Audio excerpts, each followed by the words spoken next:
บายดีเอฟซีมาทุกคนเมื่อนี้ก็มาเบิ่งเพิ่นทาสีมื้อนี้อยู่วัดป่าทานทานละคำเจียงเนี่ยเพิ่นทานจะเพิ่นก็สิแล้วอันเซอร์ได้ใช้กับอันบุญธาตุที่จะมาถึงวันที่23 24 25นี่นะทุกคนเดี๋ยวว่าเพิ่นทาสีห้องน้ำเนาะเพิ่นสืบต่อกันทาสีแล้วทุกคนไม่ได้อัปเดตให้เบิ่งตั้งแต่โดนนั่นแหละนี่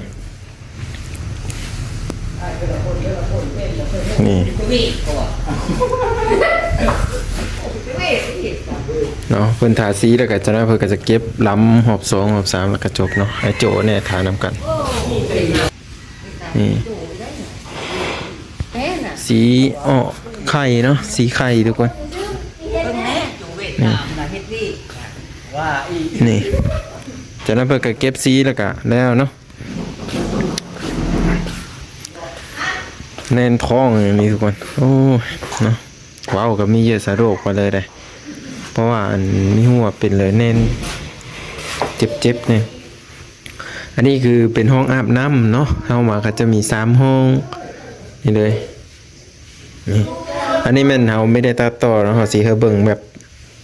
เป็นบรรยากาศสดๆเลยนี่บางที FC พ่อใหญ่แม่ใหญ่อาจจะรอคอยหรือว่าถ้ารับสมเบิ่งว่าเพิ่นเฮ็ดเฮาเสือแล้วเพิ่นปะแล้วบ่หรือว่าเพิ่นเสาเฮ็ดแล้วบ่นี่นะนี่ตัวนี้แม่นสืบต่อเฮ็ดเนาะเพิ่นทางแนวครูพงเพิ่นได้มาสืบต่อเบิ่งวิเฮาประทานนั่นแหละเนาะแต่ที่บ้านก็ได้มาเบิ่งได้มาถ่ายวิดีโอให้พี่น้องเขาได้เห็นได้ชมนํกันห้องน้ำห้องอาบน้ำตัวนี้กะโหลเพิ่นก็ติดเรียบร้อยแล้วทุกคนทาสีจบงามแล้วงามหลายเนาะไปในเรื่องครั้งนั้นนี่นายสร้างเพิ่นมาเฮ็ดวินี่สวยว่ะสวยงามเลยเนาะ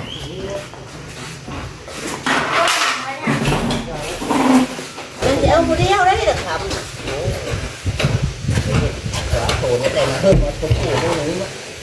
นั่นแหละโจมแพง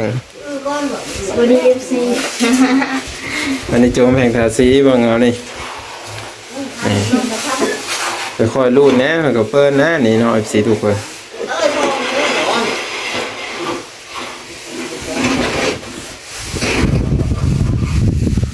สีขาวของพื้นแล้วก็ตามด้วยสีไข่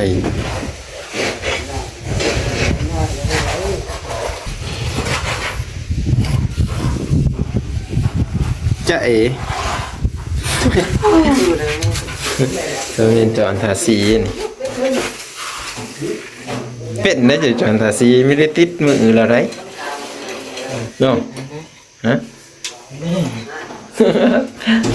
จะจอนเนี่ยเป็นบ้าแล้วสีทาสร้างทาสีแล้วก็สีโครงอันนี้เพิ่นก็จะทาเป็นสีเล็กเลยนะทุกคนโครงหาง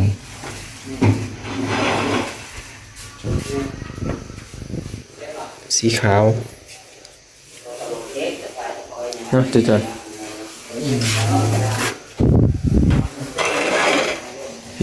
พี่เป็นสร้างเสร็จ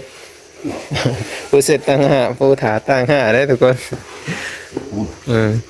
ปูนเสร็จขี้ปูนเสร็จนี่เก็บไปนำนะแล้วทันนั้นเนาะปีนี้เนาะทันบุญธาตุเพราะว่ามีแต่เต่งน้ำเฮาแล้วก็ใส่ได้เลยแล้วนี่เนาะแล้วก็เพิ่นติดโหโบเซบอนอาบน้ำมานะทุกคนเวลาที่มางานบุญงาน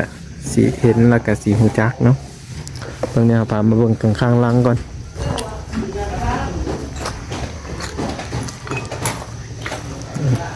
ข้างล่างเนี่ยเพิ่นก็จะเก็บสีทาสีคือกันแหละ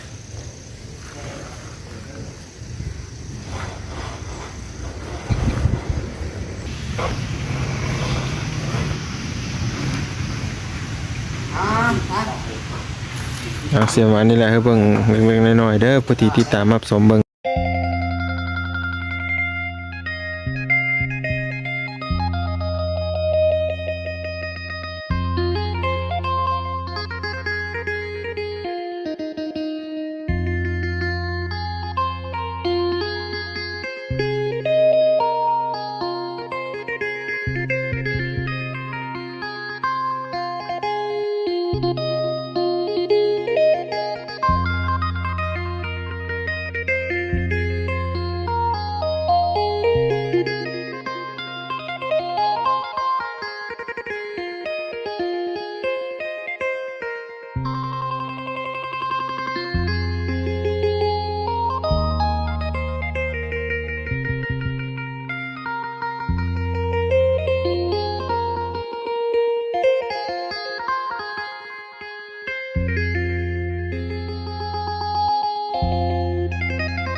ฝากติดตามบางด้วยนะครับขอบใจหลายๆ